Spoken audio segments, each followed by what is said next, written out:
Whoever thought that international students in Canada will be experiencing what they are going through now? In recent years, Canada has experienced extreme increase in its population growth in ways that Canada obviously was not prepared for. And all hands are being pointed to international students. International students. International students. International students. International students. There are nearly 900,000 international students studying in Canada right now. And there's this growing sense from economists, academics, politicians, that it's too much, that it needs to be reined in. Economists have been sounding the alarm, the warnings about these issues for many, many years. Enough is enough. If provinces and territories cannot do this, we will do it for them. And caught in the middle, those students themselves, who are, in a way, both saving this country. They're actually among the most productive and highest earning and highest achieving. And in need of saving themselves. I am always moments away from like a mental breakdown, just from the stress of wondering if I'm gonna be homeless soon. But tell me, how is an international student somewhere who is probably in his or her early 20s supposed to know that Canada has issues with housing and is not ready to host me, but they have still gone ahead to give me a study permit? In as much as everybody says that these international students are not to be blamed, they are just victims, and I agree with that. These international students are just victims of the current situation or the circumstance they find themselves in, because they themselves are not happy to be in that situation. Whatever problem that is currently in Canada is being faced by everybody in Canada. So international students themselves are not happy with the current situation. How then are all the policies that are being made in one way or the other still affects the international students who are here, who should be seen as victims? We didn't speak to a single expert who put blame on the students themselves. They are the victims in this situation. It's not the job of an 18-year-old living in Warsaw who wants to come to Canada, come to university to solve our housing crisis, right? It's the responsibility of government, and it's the responsibility of our higher education sector to behave responsibly. What does he mean by that, behaving responsibly? Well, it's the problem we started to connect speed at which schools accept international students and whether it's possible to have too much of a good thing. It would be a mistake to blame international students for the housing crisis, but it'd also be a mistake to invite them to come to Canada with no support, including how to put a roof over their heads. Future students, mind you, if you're listening to this video, trust me, right now this place is not equipped for you to come in. If we cannot blame the international student, why are all these policies or reforms in one way or the other kind of punishing them? Not long ago, there was a policy about employment, and in that policy, it was told that when it comes to employment, citizens, permanent residents, refugees, and asylum seekers should be prioritized.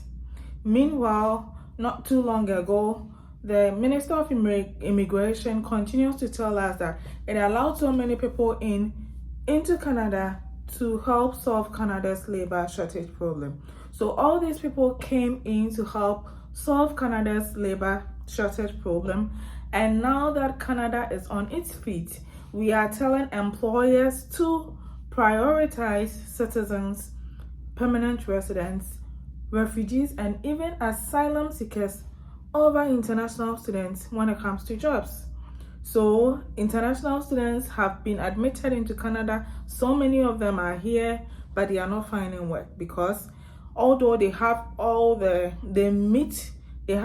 qualifications and experience to work in these fields, they are able to get to interview, and the first question that is mainly asked at interviews are you a citizen? Are you a permanent resident? And once they say that they are international students, the job interview ends there.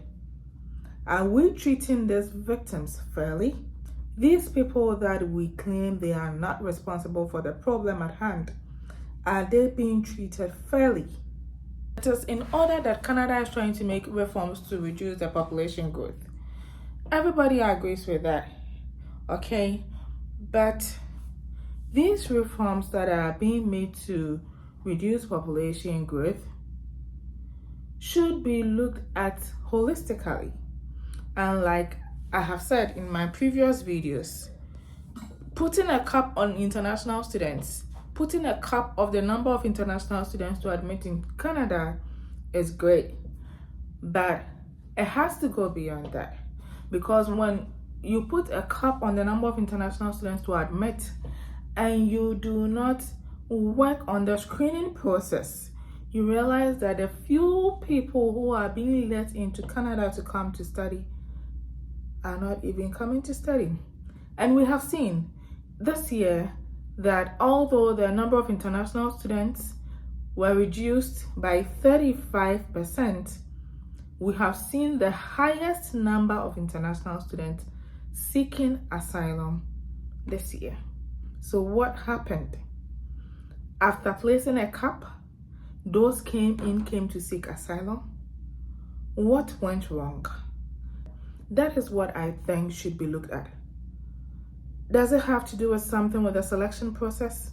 Yes, the proof of funds limit was even increased from $10,000 to a little over $20,000. Probably the focus should not be so much on the money, because I want to believe everybody who came into Canada was able to prove that they had that over $20,000 for living expenses. I am sure they were able to prove that. It should not be so focused on the money aspect. It should rather look at the more of the individual's intention. The individual's intention, whether the individual is somebody who has genuine interest in pursuing academics. That should be more of a priority, because the truth is that money we expect international students to have before they become eligible to study in Canada, most domestic students in Canada do not have that kind of money.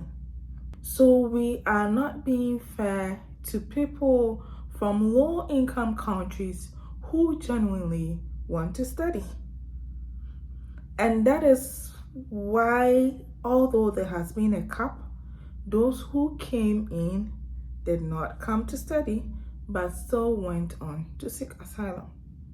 We can all attest to the fact that Canada has been a choice to many international students because of what it always offers international students. Okay, many people opt to come to Canada because after school they have access to a postgraduate work permit, and then if they are able to meet the necessary requirements, they are able to transition smoothly to be permanent residents of Canada, and that has always been the case.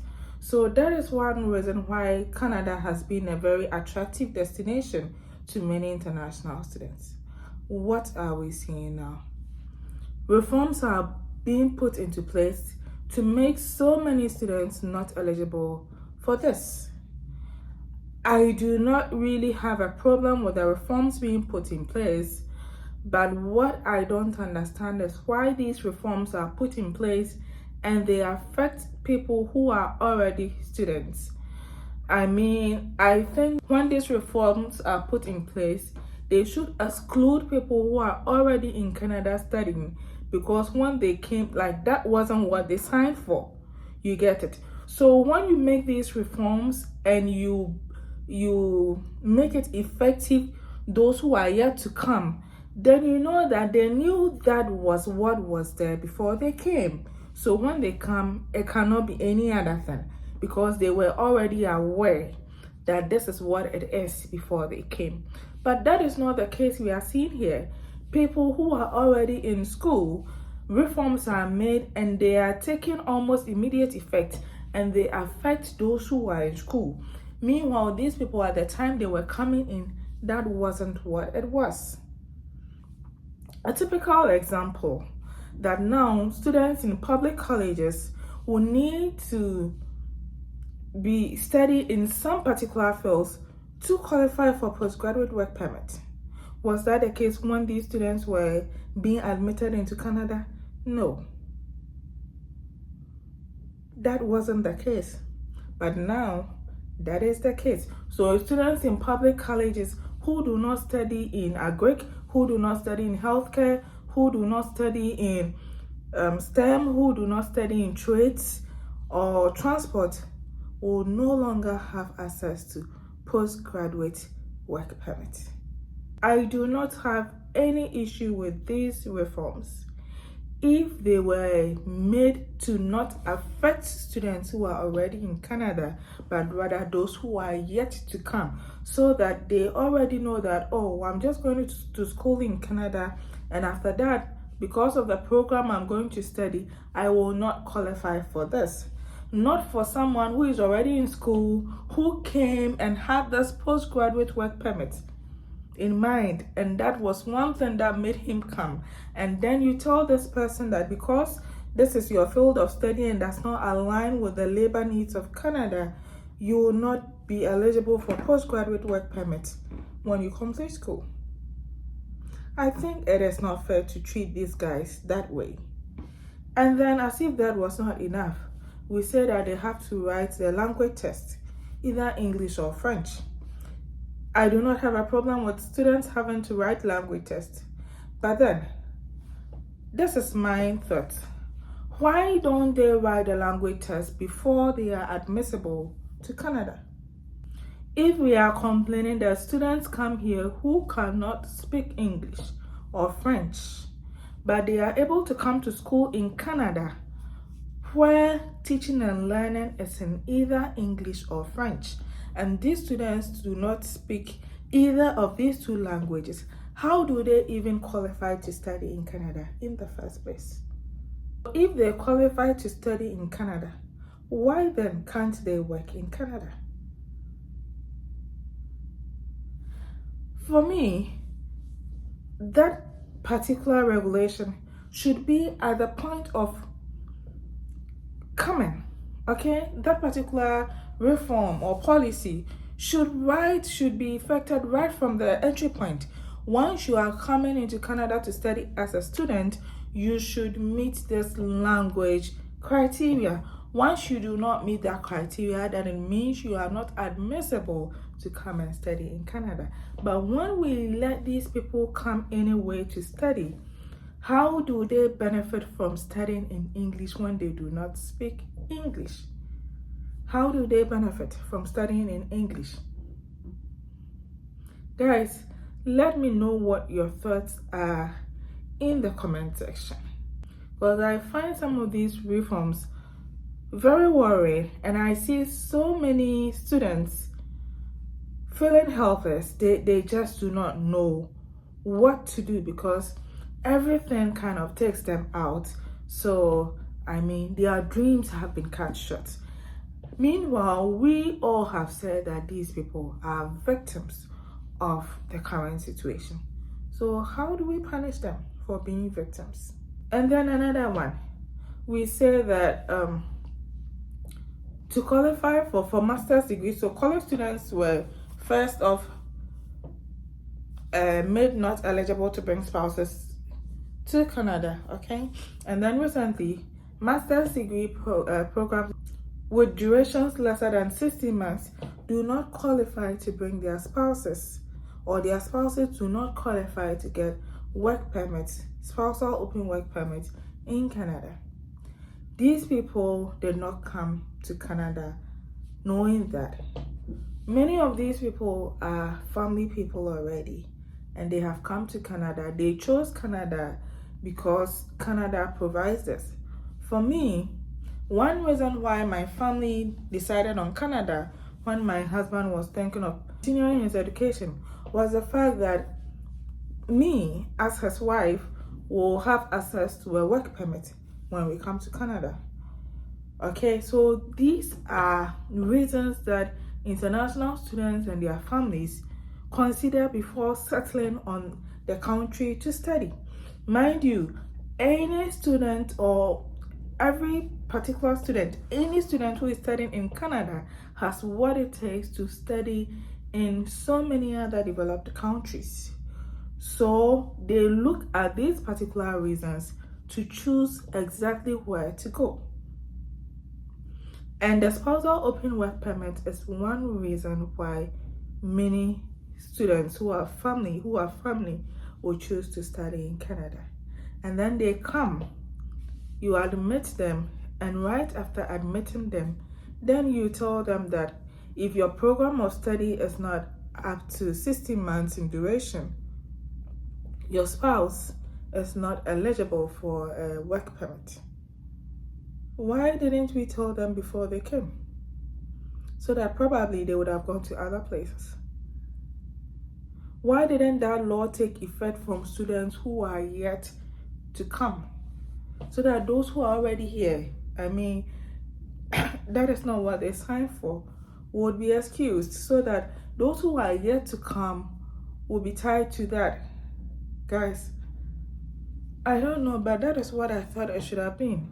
That these reforms should have taken effect from students who are yet to come into Canada, and not for those who are already here, who looked at all these things to decide on coming to Canada.